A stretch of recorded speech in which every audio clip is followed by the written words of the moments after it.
In last week's episode, we talked about whether or not brands have become mythological. Let's see what you had to say. Keith Hartstar writes a comment about the relationship between the United States and myth-making, and I think it is absolutely fair to claim that there is a love of mythologizing much of the past of the United States, for better or worse. But then a great conversation follows as to discussing whether or not that is a particular, or to what degree that is a particular characteristic of the United States versus just people. And I would love to know what everybody else thinks about this. That is there from the outside of the US, is there a sense that we tend to mythologize our past more so than other countries? I want to say yes, but I also live here, so, I'm biased.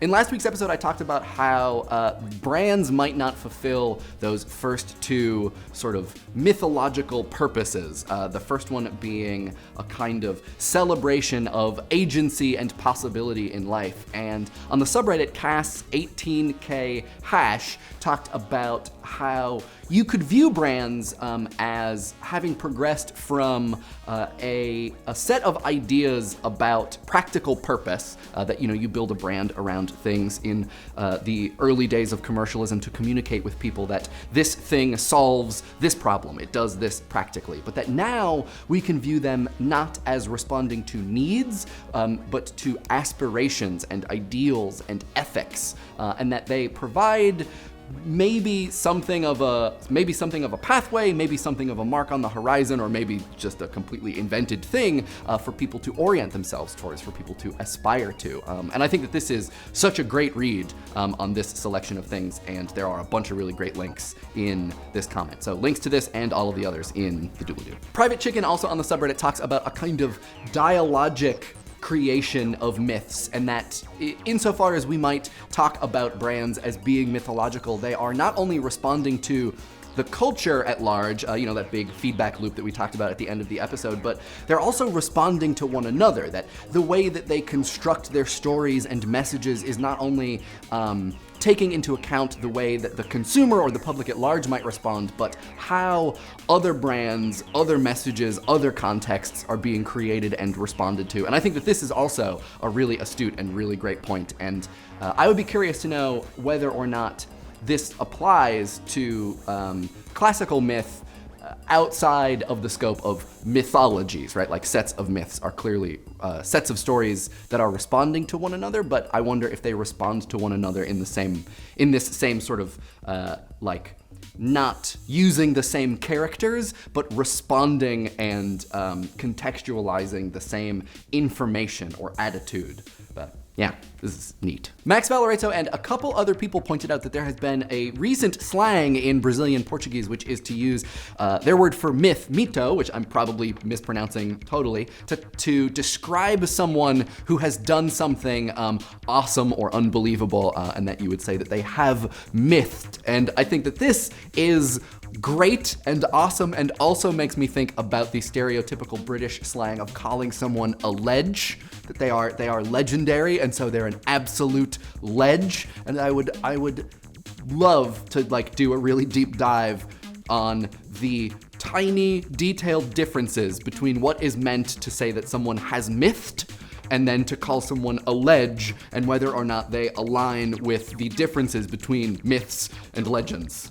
Jonathan Sneed writes a really insightful comment about the way that brands are made and controlled or managed by sets of other people, whereas classically myths or legends are more thought to be kind of owned by the people. It is a thing that is, distributed across a community, that the sense of ownership is very strong and very communal. And I think that this is a great point, and I think also ties back to what we talked about regarding Marshall McLuhan in the Literally Me episode from a couple weeks ago, that, when we use these things to learn about the world, to build our aspirations, to define ourselves, and to organize our perception of the world, it's really, really important to keep in mind who is making them, who is controlling them, and what about them we are using as kind of central, almost organizing principles for ourselves. So I think, this is a great point and a really interesting developing theme across several idea channel comment responses. So yeah, thank you for writing this. Creatrix Tiara writes a really great comment that provides a little bit of support to the claim of brands becoming mythologized by way of marketing and advertising by talking about how, when you're advertising something, you're not necessarily advertising the product or the object itself, but you are advertising its story or its effect, because that's what you're gonna get people with. And I think that this ties in really nicely to one of the ideas that we talked about, which is that it's easier to construct a situation or a story where you are indicating that lots of people like something as opposed to making something that lots of people like, because man, that's tough. Tamar Lichter, I think it's fair to say that both me and Idea Channel have a kind of brand, and I think that they're not both isomorphic, and relatedly, I think also buy our t-shirt is how advertising works. I don't know. Pandaemoni writes a comment about how I essentially got it backwards, that it is not brands that are myth-like, but rather myths which have brand-like qualities now that brands are a thing that exists. And I think that this is a really convincing way of talking about how the two don't necessarily line up, and also accounts for a lot of what Bart writes about in his Myth Today piece, that it's, what he is talking about, and a lot of the things that he did discuss in his career were the kind of popular ideas and like populist messages that existed. And that I think I agree with Pandaemoni that it is, a brand is not necessarily put together in order to explain things about the world so that you can move through it. It is rather put together to point to certain things so that you associate the brand with what it is pointed towards. Whereas a myth, right, has that sort of more active role to help us orient ourselves and figure out who we are in that greater situation, in the greater context of living in the world without associating a thing or a product with it. And so yeah, I think this is absolutely a great point. Relatedly, Stephanie Cooper writes a comment about the kind of code of conduct of brands, which makes me think about how status is a big part of this conversation that we didn't even touch on. That, I think classically myth is meant to bring people in. It's meant to explain the world to them. It's meant to make them feel comfortable and